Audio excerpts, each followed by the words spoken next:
అదో sports academy, civil సర్వెంట్లను తయారు చేసిన కోచింగ్ సెంటర్, ఇంకా చెప్పాలంటే ఎందరినో పొలిటీషియన్లుగా మార్చిన విద్యాలయం. ఇంతకీ ఇంతటి ఘన చరిత్ర ఉన్న ఆ ప్రభుత్వ విద్యాలయం ఇప్పుడు శిథిలావస్థకు చేరింది. ఎంతలా అంటే పైకప్పులు ఎప్పుడు కూలిపోతాయో తెలియని సిచ్యువేషన్ అక్కడ. వర్షం పడితే అంతా చిత్తడే, నీటిలో నానిపోయి పాకురు పట్టిన గోడలు, ఇలా అనేక సమస్యలకు ఆ స్కూల్ కేర్ ఆఫ్ అడ్రస్గా మారింది ఇప్పుడు. ఇంతకీ అది ఎక్కడుందో మీరే చూడండి.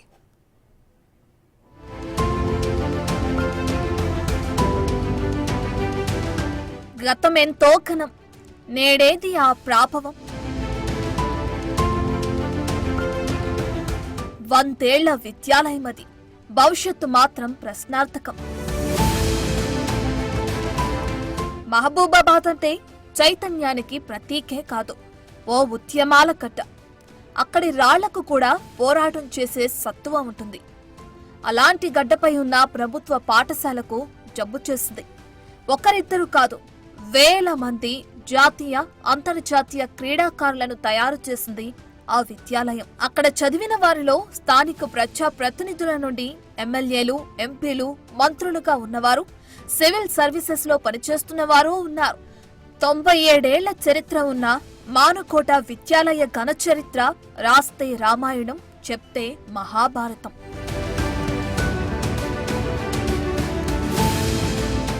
ఒకప్పటి మానుకోట ప్రస్తుత మహబూబాబాద్ జిల్లా క్రీడలకు, మేధావులకు పుట్టినిల్లు. నిజాం రాజుల కాలంలో 1928లో స్థాపింపబడ్డ మానుకోట ప్రభుత్వ విద్యాలయంలో 1950 వరకు ఉర్దూ మీడియంలో బోధన జరిగింది. 1950 నుంచి 1970 వరకు మల్టీపర్పస్ స్కూల్గా నడిచింది. 1971లో జూనియర్ కళాశాలగా మారింది. 1998 నుంచి హై స్కూల్, కాలేజీలు వేరువేరుగా కొనసాగుతున్నాయి. 97 సంవత్సరాలు అంటే ఆల్మోస్ట్ 100 ఏళ్ల ఘన చరిత్ర. 1,00,000 మందికి పైగా మేధావులను, వేల మంది క్రీడాకారులను దేశానికి అందించిన సరస్వతి నిలయం ఇక్కడ శిథిలావస్థకు చేరుకుంది. 75 ఏళ్ల క్రితం నిర్మించిన భవనంలోనే ఇప్పుడు ఇంటర్ విద్యా బోధన జరుగుతోంది. ఎప్పుడు కూలుతుందో తెలియని పైకప్పులు, వర్షం వస్తే చెరువులా మారే తరగతి గదులు, చినుకు పడితే చాలు షాక్ కొట్టే గోడలు. ఇది అంతటి ఘన కీర్తి కలిగిన మానుకోట విద్యాలయం దుస్థితి.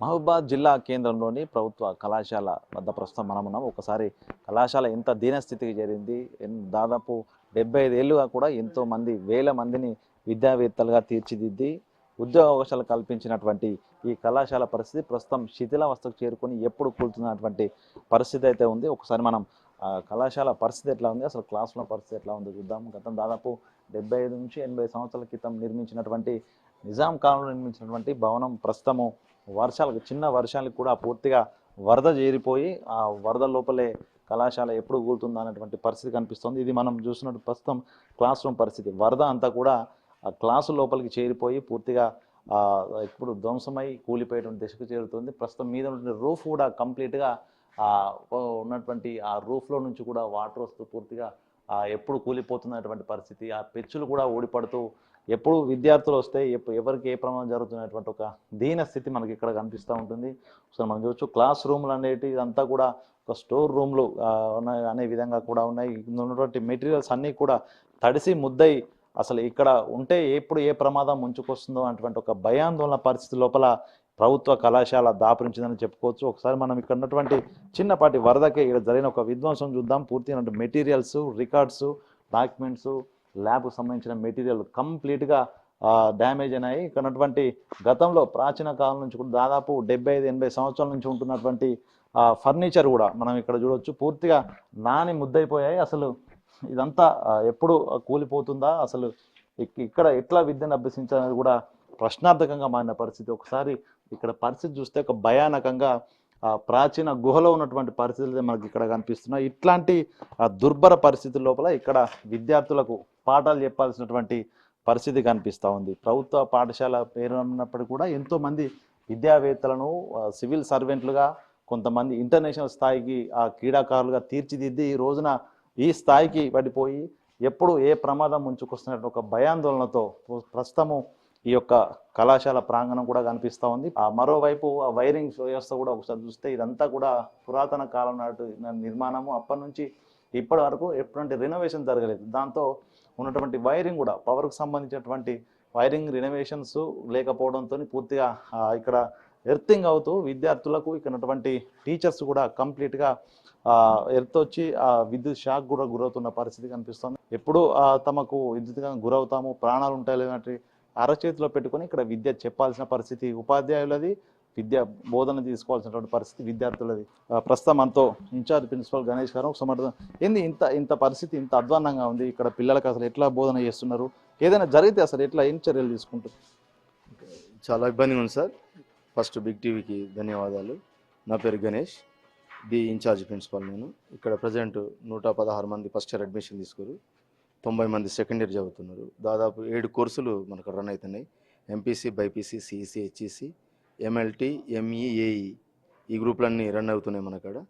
కాబట్టి ఇక్కడ విద్యార్థులకు చాలా ఇబ్బందిగా ఉంది సార్. క్లాస్ రూమ్ చాలా ఇబ్బందిగా ఉంది. ఉన్నాయి ఒక కొత్త 5 రూమ్లు ఉన్నాయి. అందులో ఒక రూము ఆఫీస్ రూమ్ అయింది. 4 రూమ్లలో మాత్రమే క్లాసులు మంచిగా జరుగుతున్నాయి. తర్వాత ఎంపీసీకి, బైపీసీకి ల్యాబుల్ని వాడుకోవడం జరుగుతుంది. ఈ పాత బిల్డింగ్ ఎంతో చరిత్ర కలిగినటువంటి కళాశాల ఈరోజు పరిస్థితి మీరందరూ చూసిరు. ఇప్పుడు దీన్ని తప్పకుండా ఇది డిస్మెటల్ చేసి కొత్త బిల్డింగ్ కడితేనే ఇక్కడ ఈ ప్రాంత విద్యార్థులకు న్యాయం జరుగుతుంది. ఇక్కడ ఈ పూర్వ విద్యార్థి, నేను కూడా ఇక్కడ 95లో ఇక్కడ హెచ్ఈసీ చదువుకున్నా. ఈ కళాశాల చదువుకున్న వాళ్ళు ఎంతోమంది గొప్ప మేధావులైనరు, విద్యావేత్తలు, నాయకులు, స్థానిక చాలా అన్ని రంగాల్లో అరితేలి ఈరోజు అమెరికా స్థాయిలో కూడా ఈ కళాశాలను చదువుకున్న వాళ్ళు ఉన్నారు. కాబట్టి తప్పనిసరి పరిస్థితి మారాలంటే ఇక్కడ విద్యార్థులకు మంచి సేవలు అందించాలంటే ఈ కళాశాల బిల్డింగ్ మారిస్తే ఇంకా మంచి సర్వీస్ ఇవ్వడానికి, ఈ ప్రాంతాన్ని అభివృద్ధి చేయడానికి ఎంతో ఉపయోగపడుతుంది. అంటే ఇందులోనే ఈ శిథిలమైతున్న భవనాలలో మీ ఆఫీస్ ఉంది, ఇక్కడ క్లాస్ రూమ్ ఉన్నాయి. నిజంగా ఇంతటి పరిస్థితి లోపల అసలు విద్యార్థులు వస్తున్నారా? ఈ పరిస్థితిని చూస్తుంటే మీరెంత అసలు ధైర్యంగా అందులోకి వెళ్ళగలుగుతున్నారా? ఇప్పుడు చాలా భయంగానే ఉన్నాయి. వాస్తవంగా ఈ పాత బిల్డింగ్లు నడవాలంటే చాలా మందికి ఈ నడుస్తుంటే పైపెచ్చులు తగిలి సార్లు కూడా తల మీద పడి తల దెబ్బ తగిలిన సందర్భాలు ఉన్నాయి. విద్యార్థులు కూడా తగిలాయి. మేము ఇట్లా నడవాలంటే భయం అవుతుంది. వాస్తవంగా విద్యార్థుల్ని ఇటు రాకుండా మ్యాక్సిమం మేము కంట్రోల్ చేస్తూ ఎప్పుడు ల్యాబ్ల వైపు, ఆ కొత్త రూమ్ల వైపు కూర్చోబెట్టే ప్రయత్నం చేస్తున్నాం. ప్రజెంట్ ఇందులో క్లాస్ రూమ్స్ ఏమి రన్ చేయడం లేదు. ఒక ఆఫీస్ రూమ్ మాత్రం, స్టాఫ్ రూమ్ మాత్రం ఇందులోనే ఉంది. లెక్చర్స్ భయంగానే కూర్చుంటున్నాం. కూర్చుంటుంటే పైనుంచి వాటర్, గోడలలో కరెంట్ వస్తుంది. చాలా భయంగానే ఉంది సార్. చాలా ఇబ్బంది పడుతున్నాం మేము. టోటల్ భయపడుతూనే పనిచేస్తూ ఉన్నాం. అదే తర్వాత ఇంకోటి, ఈ మహబూబాద్కి వాస్తవంగా ఒకప్పుడు ఇది కేసంద్రం, అక్కడ నెక్కొండ, ఇటు పెద్దగూడూరు, ఇటు డోర్నకల్, అటు గార్ల, బయ్యారం, మరిపెడ ఈ ప్రాంతం మొత్తం వచ్చి ఇక్కడ ఇదే కాలేజ్ చదువుకున్నారు సార్. ఇది చాలా పురాతనమైన కాలేజ్. ఇది దాదాపు 100 ఏళ్ల చరిత్ర కలిగినటువంటి ఈ కళాశాల డిస్టిక్ హెడ్ క్వార్టర్, ఎంపీ నియోజకవర్గం, ఎమ్మెల్యే నియోజకవర్గం, కలెక్టర్ కొత్తవేటి దూరంలో. ఇక్కడ ఈవెన్ వర్షం గట్టిగా వస్తే కూడా రోడ్డు మీద నీళ్ళు కూడా కళాశాల గ్రౌండ్లోకి వచ్చి కళాశాల వెదర్ మొత్తం కూడా ఖరాబ్ అయిపోతుంది. మొన్నటిదాకా మొత్తం నీళ్లు ఇక్కడ కళాశాల నిల్చుండేది. బయట పక్కన రియల్ ఎస్టేట్ చేసి కూడా కళాశాల దీనికంటే హైట్ పెంచడం వల్ల నీళ్లు కూడా ఇందులో స్టోరేజ్ అవుతుంటే ఈ మధ్యనే కొంచెం జేసీబీని పెట్టి పని చేయించడం జరిగింది. ఈ కళాశాల అభ్యున్నతి జరగాలంటే ప్రభుత్వం చొరవ తీసుకొని ఈ బిల్డింగ్ను నూతన బిల్డింగ్ చేస్తే ఈ ప్రాంత విద్యార్థులకు ఎంతో మేలు చేసినటువంటి కళాశాల అవుతుంది. ఇది చూసాము పూర్తిగా ఓవైపు భయానక వాతావరణము ఈ యొక్క బిల్డింగ్ శిథిలావస్థకు జరిగినటువంటి బిల్డింగ్ లోపల కనిపిస్తుంది. ఇదివరకే ఆ పెచ్చులు ఊడిపోయి కూడా అటు విద్యార్థులు వచ్చినటువంటి ఇక్కడ టీచర్స్ కూడా గాయాల పాలైన సందర్భాలు కనిపిస్తున్నాయి. ఇక చిన్నపాటి వరద వచ్చినా కూడా ఈ యొక్క కళాశాల ప్రాంగణం అంతా కూడా మొత్తం వరద నీటి లోపల మునిగిపోతున్న పరిస్థితి కనిపిస్తుంది. ఓవైపు కరెంట్ ఎప్పుడు షాక్ కొడుతున్నట్టు తెలియని పరిస్థితి, మరోవైపు ఎప్పుడు రూఫ్ విరిగి మీద పడుతున్నటువంటి భయం, దాంతోపాటుగా అసలు భవనం మొత్తంగా ఎప్పుడు కుప్పకూలిపోతున్నట్టు ఒక భయాందోళన పరిస్థితి లోపల ఇక్కడ జూనియర్ కళాశాల లోపల విద్యాభ్యాసం కొనసాగుతుంది. సో దీనిపై ప్రభుత్వం స్పందించాలి, వెంటనే దీనికి రినోవేషన్ చేయాలి, లేకుంటే డిస్మాంటిల్ చేసి నూతన భవనం ఏర్పాటు చేస్తే తప్ప ఇక్కడ ఉన్నటువంటి స్థానిక విద్యార్థులకు విద్యాభ్యాసం చేసే పరిస్థితి లేనట్టు ఒక దీన పరిస్థితి మనకు మహబూబాద్ ప్రభుత్వ జూనియర్ కళాశాలలో కనిపిస్తూ ఉంది. వీడియో జర్నలిస్ట్ వీరేందర్తో వేణు బిగ్ టీవీ, మహబూబాద్. ఎందరికో జీవిత పాఠాలు నేర్పి శిఖరంలా నిలబడేలా చేసిన విద్యాలయం ఇప్పుడు తానే కూలిపోయే దశకు చేరుకుంది. అంతర్జాతీయ ఖోఖో పోటీల్లో పాల్గొన్న వీరభద్రేష్, చంద్రకళ 100 మందికి పైగా జాతీయ స్థాయి ఖోఖో ఆటగాళ్లు ఇక్కడ మొలిచిన మొక్కలే. 1960 దశలోనే kho kho, football, hockey, volleyball, basketball, kabaddi ఆటలకు పుట్టినిల్లుగా అన్ని విభాగాల్లోనూ మేటి ఆటగాళ్లను తయారు చేసింది. ఇక్కడే చదివి శిక్షణ తీసుకుని స్పోర్ట్స్ కోటాలో ఉద్యోగాలు పొందిన వారు వేల సంఖ్యలో ఉన్నారు. ఇక్కడే చదివి సివిల్ సర్వీసెస్లో చేరిన రామచంద్రు నాయక్, మాజీ మంత్రులు రెడ్యా నాయక్, రామచంద్రారెడ్డితో పాటు మాజీ ఎమ్మెల్యే బండి పుల్లయ్య, గ్రంథాలయ చైర్మన్ రియాజ్, సైంటిస్టులు సహా అనేక ఉన్నతోద్యోగాల్లో ఉన్నవారు ఎంతో మంది ఇక్కడ చదివిన వారే.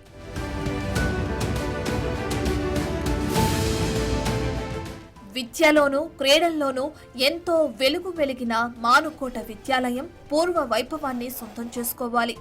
విద్యకు ప్రాధాన్యత ఇస్తున్న ప్రభుత్వం, పూర్వ విద్యార్థులు అందుకు సహకరించాలని బిగ్ టీవీ పిలుపునిస్తుంది. సుమారు 100 ఏళ్ల చరిత్రను, వేల మంది మేధావులను తీర్చిదిద్దిన ఘన కీర్తిని తిరిగి నిలబెట్టుకోవాలని కోరుకుంటోంది.